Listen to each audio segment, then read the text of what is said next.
चलो अब हम लोग देखते हैं कि कैसे प्रैक्टिकली इसको किया जाता है। मैंने आपको थियरी बता दिया, ड्राफ्ट दिखा दिया कि ऐसे होता है, आप प्रैक्टिकली भी देख लो। तो एम देखो, मैंने इतना एमसीए पे काम किया कि हम टाइप करते डायरेक्टली पूरा आ ही जाता है हमारा। तो mca.gov.in पे जाना है आपको। ये देखो पेज आ गया, यहाँ से आपको क्या करना है, लॉगिन। लॉगिन किया मैंने, तो यहाँ पे देखो pending for action, under processing, बहुत सारी चीजें यहाँ पे दिखती है। वो क्या है सारे टैब्स का मतलब, वो आप लोगों के लिए अभी के लिए रेलेवेंस नहीं रखता, जब आप काम करोगे तो आपको ऑटोमेटिकली समझ जाएगा। बताओ आप कहाँ जाना होगा मुझको, माई एप्लीकेशन पे, एमसीए सर्विसेज पे, यस, फिर कंपनी फाइलिंग पे, फिर कहाँ जाना है, इनकॉर्पोरेशन सर्विसेज के बाद कहाँ जाना है, spice part A, form A.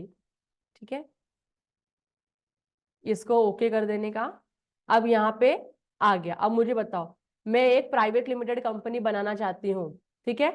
Type of company में क्या सिलेक्ट करूं, क्या सिलेक्ट करूं, न्यू कंपनी। क्या न्यू कंपनी, निधि लिया, new, new company others.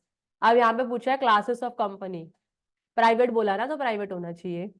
Category क्या होगी मेरी, लिमिटेड बाय शेयर्स और limited by guarantee, limited by shares होगी, यस। सब कैटेगरी में क्या लिखूं बताओ, state government, non government, non government company. अब मुझे क्या करना है, होटल इंडस्ट्री करना है, तो मैं यहाँ पे क्या करूंगी, सर्च करूंगी, HOTEL। देखो सर्च किया तो आ गया मेरे को, hotels, motels, inns, resort providing short term lodging facility including accommodation in houseboat, सब कुछ है। हाँ, तो मेरे को यही करने का है, तो मैंने क्या किया, इसको सिलेक्ट कर लिया। अब क्या करूंगी, इसको ऐड करूंगी। ऐड करने के बाद देखो क्या आ गया इधर, देखो क्या मेरा NIC कोड आ गया इधर, क्या उसका डिस्क्रिप्शन आ गया कि क्या है उसके अंदर लिखा। अब मेरा नाम है, नाम बताओ मुझको, मेरा नाम है नाम है गुलबहार होटल्स प्राइवेट लिमिटेड। मुझे ना एक ही नाम से एप्लीकेशन सबमिट करना है, मेरे को दूसरा नाम नहीं चाहिए। कर सकती हूँ मैं,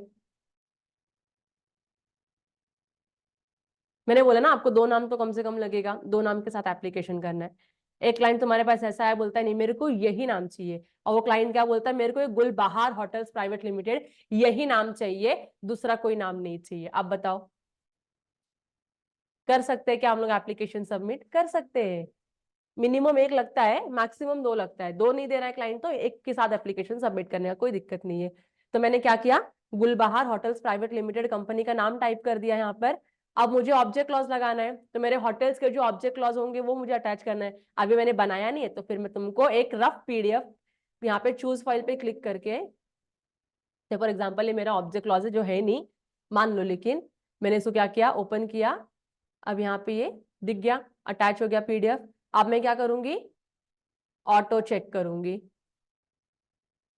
अब कुछ प्रॉब्लम रहेगा मेरे एप्लीकेशन फॉर्म में तो मुझे इधर दिखाएगा। देखो इन्फॉर्मेशन क्या दे रहा है, please note that the propose name is similar to the company और LLP Gulbahar real estate private limited. बताओ सेम है कि नहीं है, वर्ड सेम है गुलबहार, लेकिन मेरा ऑब्जेक्टिव क्या है, उनका ऑब्जेक्टिव क्या है, रियल एस्टेट, तो मुझे नाम मिलेगा क्या, मिल जाएगा। दूसरा क्या बोला उन्होंने, प्रपोज्ड नेम में be similar to the registered trademark, शायद से सिमिलर है ट्रेडमार्क के लिए, जिसमें क्या होगा आपको मिलेगा नहीं, या तो आप क्या करो, अटैच करो नॉन ऑब्जेक्शन सर्टिफिकेट। आप किसका है देख लेते हैं। तो मुझे अभी देखना है कि कितनी कंपनी सिमिलर है मेरे नाम की कंपनी से। तो देखो कितने सिमिलर है, सिर्फ और सिर्फ एक ही है, जम्मू कश्मीर की, जम्मू कश्मीर है झारखंड, झारखंड है शायद से ये, झारखंड की कोई कंपनी 2021 में बनी हुई है, गुलबहार रियल एस्टेट प्राइवेट लिमिटेड, जो उधर दिखा रहा है मुझे इन्फॉर्मेशन में, बस एक ही कंपनी है सिमिलर नाम की, लेकिन मुझे मिल जाएगा क्या ये नाम, मिल जाएगा, मुझको कोई दिक्कत नहीं आएगी। कंपनी का स्टेटस क्या है, एक्टिव है, मतलब कंपनी रनिंग कंपनी है। अब मुझे देखना ट्रेडमार्क है क्या इस नाम के ऊपर, तो देखो भर भर के तुमको दिखेगा, गुलबहार, गुलबहार, गुलबहार, गुल, दिख रहा है कि नहीं दिख रहा है। देखो ना सब लोगों ने क्या करके रखा है, ट्रेडमार्क, फिर ट्रेडमार्क लेके रखा हुआ है। अब देखो क्लासेस भी है, क्लास 23, 31, 5, 5, 2, 30, 34 ऐसे अलग अलग क्लासेस में लोगों ने क्या करके रखा है, रजिस्ट्रेशन लेके रखा हुआ है। अब मुझको देखना है कि मेरा होटल इंडस्ट्री कौन से क्लास में फॉल होता है ट्रेडमार्क के, और उस क्लास में ये लोगों ने रजिस्ट्रेशन लिया है क्या। अगर लिया है तो मेरे को प्रॉब्लम आ सकता है, नहीं तो नहीं आएगा प्रॉब्लम। मतलब मैं अगर ये एप्लीकेशन सबमिट करूंगी तो मेरे को नाम मिल जाएगा, एक्सेप्ट फॉर द ट्रेडमार्क। ठीक है, अब यहाँ पे गई मैंने सब चेक कर लिया, मेरे को कोई दिक्कत नहीं लग रही। अब मैं क्या करूंगी, इसको ऑटो चेक कर लिया, अब क्या करूंगी, सेव करूंगी। सेव किया तो देखो क्या आएगा, data has been saved successfully. अब सेव के बाद क्या करना होता है, सबमिट। एक बार मैंने अगर ये स्पाइस पार्टे फॉर्म सबमिट कर दिया ना, सबमिट होने के बाद इसको मैं चेंज नहीं कर सकती। अगर मुझे चेंज करना रहेगा तो मुझे ये वाला फॉर्म कैंसिल करना पड़ेगा और नया फॉर्म भरना पड़ेगा। तो ये देखो अभी सबमिट के लिए ऑप्शन दिया मुझको, बताओ कौन सा ऑप्शन सिलेक्ट करूं, submit for application for name reservation, और मैंने कंटिन्यू कर दिया। देखो अभी फॉर्म मेरा सबमिट हो गया, लिख के आ गया your form has been submitted against SRN number. मैंने ओके क्लिक कर दिया। अब ओके क्लिक करने के बाद देखो पेंडिंग फॉर एक्शंस में, क्योंकि अभी पेमेंट नहीं हुआ ना उसका, तो यहाँ पर दिखेगा, दिख रहा है यहाँ पे आप लोगों को, स्पाइस पार्टे Gulbahar hotels private limited, SRN आ गया, पेमेंट इनकम्प्लीट दिखा रहा है। यस, कभी मैंने भरा फॉर्म, आज भरा तो आज का डेट ले लिया। अब बोल रहा है यहाँ पे पे फी, देखो एडिट करने का ऑप्शन नहीं दे रहा है, बाकी सारे इसमें देखो फॉर्म एडिट करने का ऑप्शन दे रहा है। एक बार फॉर्म सबमिट हो गया आपका स्पाइस का, एडिट करने का ऑप्शन नहीं है। तो मैं यहाँ पे क्या करूंगी, पे फी पे क्लिक करूंगी। अब पे फी पे क्लिक करना, मैंने आपको बोला कितना पेमेंट आता है, 1000 रुपीज का पेमेंट आ गया। अब यहाँ पे मेक पेमेंट पे क्लिक करूंगी तो वो आगे मेरे को लेके जाएगा पेमेंट करने के लिए। ठीक है, लेकिन मुझे पे करना है क्या, ये तो मैंने खाली आप लोगों के लिए रखा था। तो मैं देखो इसको क्या करूंगी, अभी इसका एसआरएन में क्या कर दूंगी, कैंसिल।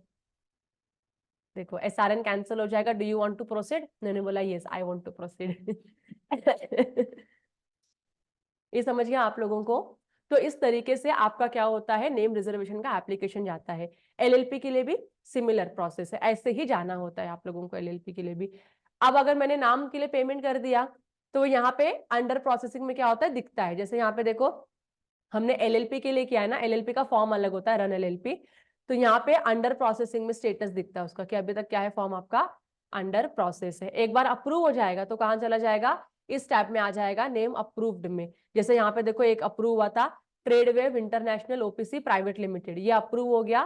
तो यहाँ पे देखो उसके नाम के आगे क्या लिख गया, अप्रूव्ड लिख गया। ये समझ में आ रहा है आप लोगों को। सो ऐसे ऐसे क्या होता है, आपका एमसीए का पोर्टल नेम रिजर्वेशन के लिए वर्क करता है। क्लियर छे, एनी डाउट, एनी डाउट।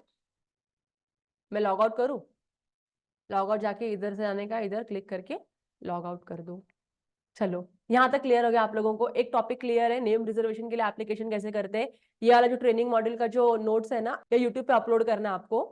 तो यूट्यूब पे मैं आपको पीडीएफ दे दूंगी, वो पीडीएफ आप यूट्यूब पे अटैच कर देना डिस्क्रिप्शन में, और आप लोगों को सर्कुलेट कर दिया जाएगा, व्हाट्सएप पे सर्कुलेट कर देना ताकि सबके पास रहे।